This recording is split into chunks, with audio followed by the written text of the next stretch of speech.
কে এই মাদিয়ান জাতি? কেন তাদের প্রতি শুআয়ব আলাইহিস সালামকে পাঠানো হয়েছিল? কি তাদের পাপ ছিল? কেন তারা ধ্বংস হলো? তারা ধ্বংসের পরে কি হলো? আসসালামু আলাইকুম ওয়া রাহমাতুল্লাহি ওয়া বারাকাতুহু। আমার প্রিয় ভাই ও বোনেরা, আজ আমি আপনাদের হাজার হাজার বছর আগের এমন এক রহস্যময় ইতিহাসের সামনে দাঁড় করাব, যা কেবল একটি গল্প নয়, বরং আমাদের অস্তিত্বের জন্য এক চরম সতর্কতা। হ্যাঁ, জর্ডানের সেই বিস্তীর্ণ ধূসর মরুপ্রান্তর, যেখানে পাহাড়ের বুক চিরে খোদাই করা হয়েছে রাজকীয় সব অট্টালিকা। কিন্তু আজ সেখানে কোনো প্রাণের স্পন্দন নেই, আছে শুধু এক জমাট বাঁধা নীরবতা।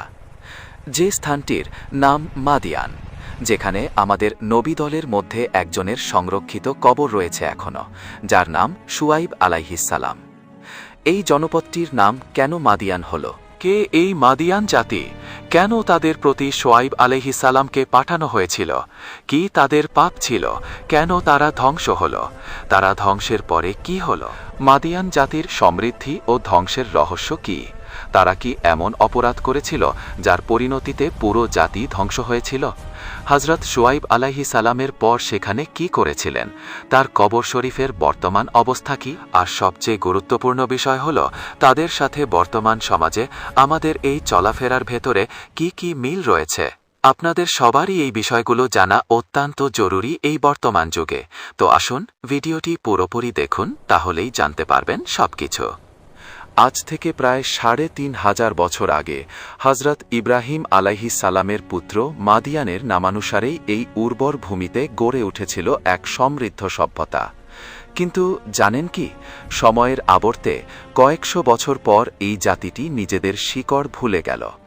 যখন তাদের ধন সম্পদ আর স্থাপত্যশৈলী আকাশচুম্বী হল, তখনই তাদের মধ্যে জন্ম নিল চরম অহংকার। তারা শুধু স্রষ্টাকে অস্বীকারই করেনি, বরং তারা ছিল পৃথিবীর ইতিহাসের প্রথম জাতি যারা ব্যবসায়িক লেনদেনে প্রাতিষ্ঠানিক জালিয়াতি শুরু করেছিল। ওজনে কম দেওয়া আর মানুষের সম্পদ লুণ্ঠন করাকে তারা তাদের বুদ্ধিমান ব্যবসা মনে করত। একবার আজকের আমাদের এই আধুনিক যুগের দিকে তাকিয়ে দেখুন না। আমাদের অনলাইন শপিং থেকে শুরু করে বড় বড় বাজার, সবখানি সেই মাদিয়ানদের মতো একে অপরকে ঠকানোর নেশায় মাতাল হয়ে পড়িনি। এই অন্ধকার থেকে জাতিকে ফেরানোর জন্য আল্লাহ পাঠালেন হযরত শুআয়ব আলাইহিস সালামকে। পবিত্র কোরআনে এই মহান নবীর কথা এবং মাদিয়ান জাতির এই হৃদয় বিদারক ইতিহাস ১১টি সূরায় মোট ৩৩ বার উল্লেখ করা হয়েছে। আল্লাহ তাআলা চেয়েছিলেন আমরা যেন বারবার এই ইতিহাস থেকে শিক্ষা নেই। বিশেষ করে পবিত্র কোরআনের সূরা হুদে এই ঘটনা অত্যন্ত বিস্তারিতভাবে এসেছে। তবে এই সূরার পাশাপাশি সূরা আল আরাফ, সূরা আশ-শুআরা, সূরা আল হিজর, সূরা আল কাসাস এবং সূরা আল আনকাবুতে আল্লাহ তাআলা এই অবাধ্য জাতির করুণ পরিণতির কথা বারবার স্মরণ করিয়ে দিয়েছেন। শুআয়ব আলাইহিস সালাম যখন তাদের কাছে আসলেন, তিনি প্রথমে আল্লাহর তৌহিদের দাওয়াত দিলেন। ওয়া ইলা মাদিয়ানা আখাহুম শুআয়বা ক্বালা ইয়া কওমি উবুদুল্লাহা মা লাকুম মিন ইলাহিন গায়রুহ। অর্থাৎ, এবং আমি মাদিয়ানবাসীদের কাছে তাদের ভাই শুআয়বকে পাঠিয়েছিলাম। সে বলেছিল, হে আমার জাতি, তোমরা আল্লাহর ইবাদত করো, তিনি ছাড়া তোমাদের অন্য কোনো ইলাহ নেই। এরপর তিনি তাদের সবচেয়ে বড় সামাজিক অপরাধটি নিয়ে সতর্ক করলেন। ওয়ালা তানকুসুল মিকিয়ালা ওয়াল মিজান ইন্নী আরাকুম বিখাইরিন ওয়া ইন্নী আখাফু আলাইকুম আযাবা ইয়াউমিন মুহিত। অর্থাৎ, তোমরা মাপে ও ওজনে কম দিও না। আমি তোমাদের সচ্ছল অবস্থায় দেখছি ঠিকই, কিন্তু আমি তোমাদের জন্য এক সর্বগ্রাসী দিনের শাস্তির ভয় করছি। কিন্তু প্রিয় বন্ধুগণ, মাদিয়ানরা শুআয়ব আলাইহিস সালামকে নিয়ে উপহাস করতে লাগল। তারা বিদ্রূপ করে বলতো, হে শুআয়ব, তোমার নামাজ কি তোমাকে এটাই শেখায় যে আমরা আমাদের বাপদাদার ধর্ম ছেড়ে দেব?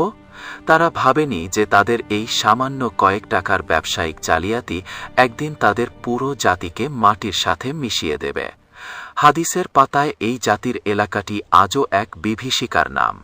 সহি বুখারীর 3394 এবং সহি মুসলিমের 2980 নম্বর হাদিসের নির্ভরযোগ্য বর্ণনা অনুযায়ী আমাদের প্রিয় নবী হযরত মুহাম্মদ সাল্লাল্লাহু আলাইহি ওয়াসাল্লাম যখন তবুক যুদ্ধের সময় এই ধ্বংসপ্রাপ্ত এলাকাগুলো অতিক্রম করতেন তখন তিনি তার পবিত্র চাদর দিয়ে মুখ ঢেকে নিতেন। তিনি সাহাবীদের বলতেন, তোমরা এই আযাবপ্রাপ্ত জনপদে ক্রন্দনরত অবস্থা ছাড়া প্রবেশ করো না, যেন তোমাদের ওপর সেই আজানা আসে যা তাদের ওপর এসেছিল। অবশেষে সেই ভয়াবহ মুহূর্তটি ঘনিয়ে এল।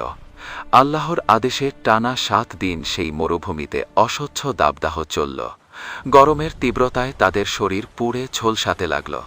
ঠিক তখন আকাশে একখণ্ড বিশাল শীতল মেঘ দেখা দিল। ছায়ার আশায় পুরো মাদিয়ান জাতি সেই মেঘের নিচে গিয়ে জড়ো হল। তারা মনে করেছিল বৃষ্টি হবে, কিন্তু ঠিক তখনই আকাশ থেকে নেমে এলো এক বিকট গর্জন। وأخذت الذين ظلموا الصيحة فأصبحوا في ديارهم جاثمين। অর্থাৎ প্রচণ্ড এক গর্জন পাপিষ্ঠদের পাকড়াও করল, ফলে তারা তাদের ঘর বাড়িতে উপুর হয়ে মরে রইল।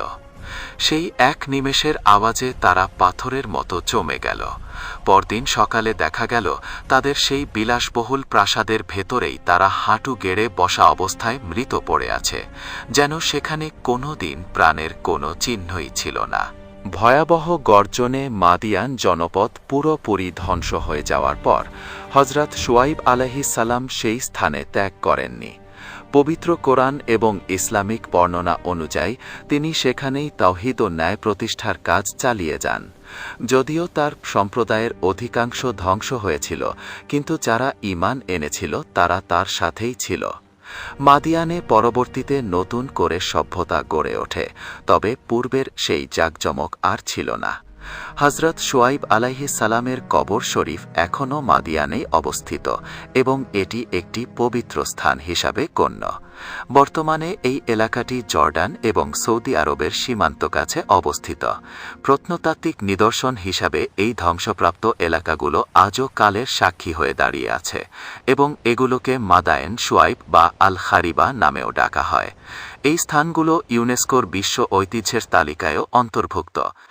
আজকের মাদিয়ান হয়তো আমরা নিজেরাই। আমাদের এই উঁচু উঁচু দালান, ডিজিটাল কারচুপি আর মানুষের হক নষ্ট করার নেশা কি আমাদের সেই ভয়াবহ গর্জনের দিকে ঠেলে দিচ্ছে না? মনে রাখবেন, আল্লাহ তাআলা মাদিয়ানদের শুধু কাফের হওয়ার জন্য ধ্বংস করেননি, বরং অর্থনৈতিক অসততার জন্য তাদের দুনিয়া থেকে মুছে দিয়েছিলেন। জর্ডানের সেই নিথর পাহাড়ের ঘরগুলো আজ পর্যটনের জায়গা নয়, বরং সেগুলো আমাদের দিকে তাকিয়ে উপহাস করছে। তারা বলছে, হয়তো কাল তুমিও ইতিহাস হয়ে যাবে, কিন্তু তোমার কর্ম কি তোমাকে মুক্তি দেবে?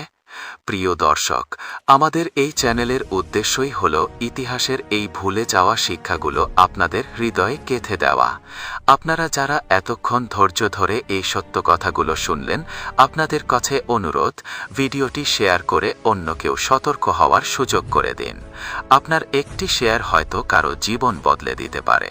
ভালো থাকুন, সৎ পথে থাকুন। আল্লাহ আমাদের সবাইকে হেফাজত করুন। আমিন। আল্লাহ হাফেজ। আসসালামু আলাইকুম ওয়া রাহমাতুল্লাহি ওয়া বারাকাতুহু। ভিডিওটি বেশি বেশি শেয়ার করুন। অন্যদের শেখানোর জন্য এমন সুন্দর ভিডিও পেতে আমাদের সাপোর্ট করে পাশে থাকবেন। আল্লাহ হাফেজ।